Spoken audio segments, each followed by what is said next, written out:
When we study history, we tend to think of things that happened a long time ago. That could mean long before we were born, a while before we were born, or even just things that are no longer in recent memory. What we often fail to realize is that history is everything leading up to this very second. On a similar note, we often think of 2022 as things that are just not history yet because they happened in our lifetimes or even in recent memory. On a similar note, you might be thinking of 2022 not as history because you just experienced it. And yet here we are on December 31st, 2022, having finished an entire year's worth of historical events. And so I present to you the major events of 2022 as we go into the year 2023. Obviously, with 8 billion people on the planet, I can't include everything, and I'm not going to be able to include even what you might consider to be a major event that I might not consider to be. So as I go through this video, if you think I skipped out on a major historical event, let me know in the comments. Maybe I'll make a video about it in the future. All right, without further ado, let's jump into January. On January 1st, the Regional Comprehensive Economic Partnership came into effect and became the largest free trade area in the world.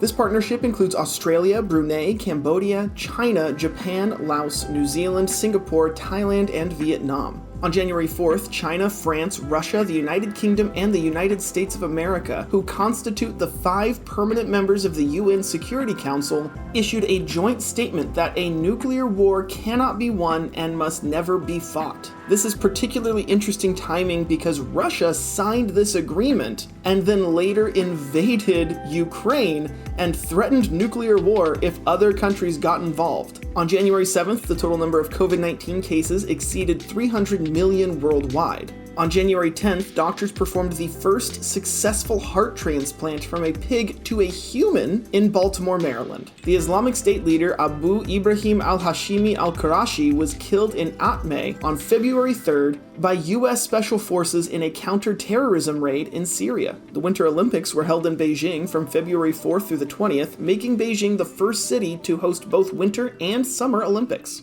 On February 9th, the biggest breakthrough in fusion energy since 1997 was reported by the Joint European Torus in Oxford, UK.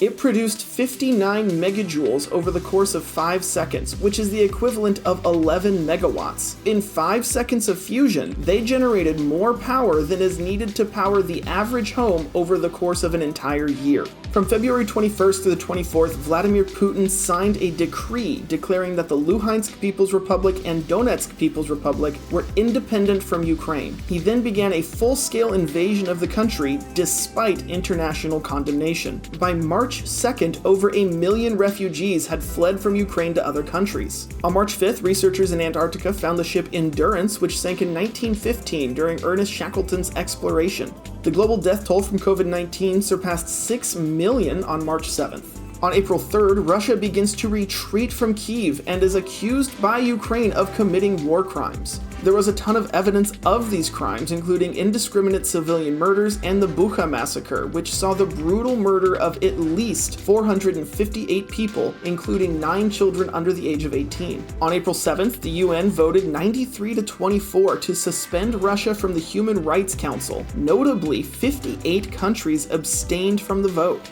On April 14th, the Ukrainians sank the Russian flagship Moskva using Neptune anti-ship missiles. This makes it the largest warship to be sunk in action since World War II, though Russia claimed it sank during stormy weather and after an onboard fire. The Battle of Donbass began on April 18th, leading to the deaths of several thousand military personnel and civilians. At the time of writing this script on December 31st, 2022, the battle was still ongoing. On April 20th, a European Southern Observatory team announced the discovery of micronovae, which is like a supernova, but, micro.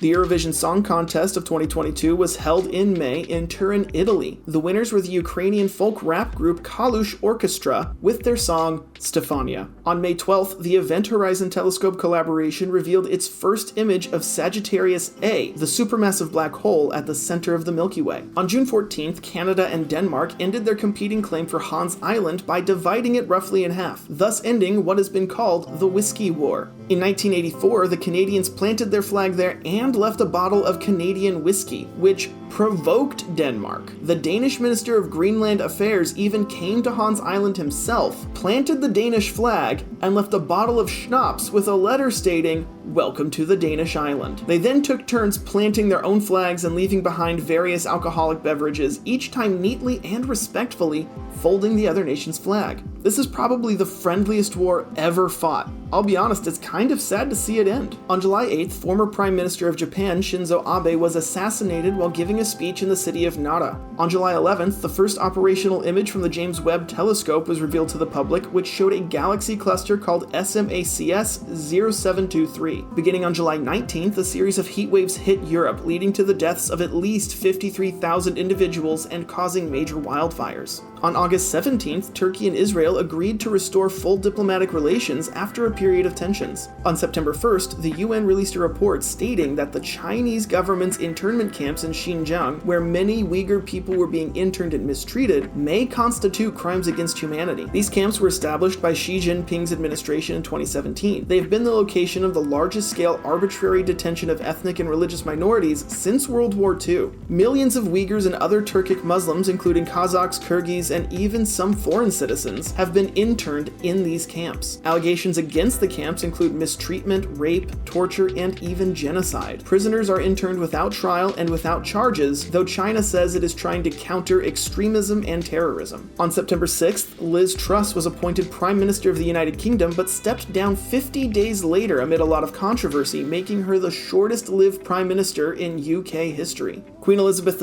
II died 2 days later on September 8th at Balmoral Castle in Scotland at the age of 96. Her son Charles then became King Charles III. On September 16th, the Iranian woman Mahsa Amini was arrested by the country's morality police for incorrectly wearing the hijab. She was then beaten to death by these morality police. This sparked a revolution in Iran, which is still ongoing at the end of 2022 as I write this script. On September 21st, Ukraine succeeded in a major counter-invasion. Putin then announced a partial mobilization of Russia and threatened nuclear retaliation, going so far as to say this is not a bluff. Hurricane Ian hit both Cuba and the United States from September 27th through the 30th, causing catastrophic damage and killing at least 157 people. Additionally, millions were left without power, including the entire nation of Cuba. On September 27th, Russian occupation authorities claimed that their annexation referendums were overwhelmingly supported by the people of Donetsk and Luhansk, which led to events on September 30th when Putin signed treaties absorbing Donetsk, Luhansk, Kherson, and Zaporizhzhia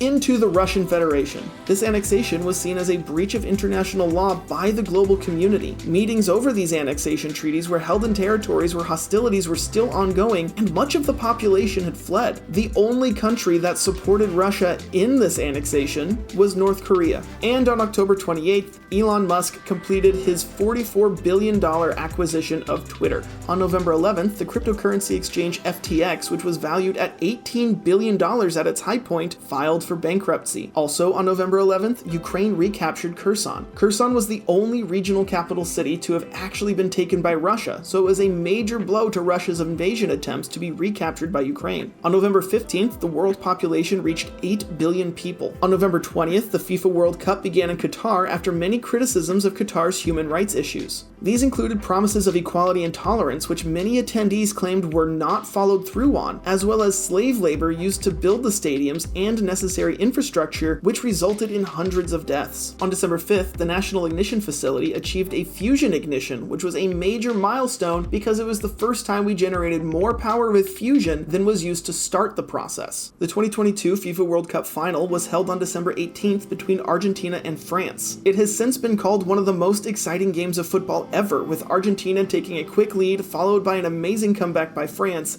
then a neck-and-neck tie ending in a penalty shootout. Lionel Messi became the player with the most World Cup appearances and most direct goal contributions in history. And last but certainly not least, it was just announced this morning that Pope Benedict XVI passed away on December 31st, 2022. He was 95 years old and held a residence at the Vatican. Benedict XVI is famous for being the first pope to resign from the office since 1415. His decision to resign came amid a lot of controversy since the position is often held for life. He resigned due to health concerns in 2013 and chose to hold the title of Pope Emeritus. He continued to serve the Catholic Church in what he called a life dedicated to prayer. Okay, that is 2022 wrapped. Wow, a lot of stuff. And I had to cut out a ton. Like I said at the beginning of the video, because I had to cut a lot out, if I skipped over something that you consider to be a major historical event, let me know in the comments what the event was, when it happened, and why you consider it to be a major historical event. Maybe I'll make a video about it in the future. 2022 may have been the worst year of your life. It might have been the best year of your life. It could have fallen anywhere in between. Regardless, the year is over, and I'm looking forward to 2023. And I hope you are too. Thanks for watching. I'll see you in the new year.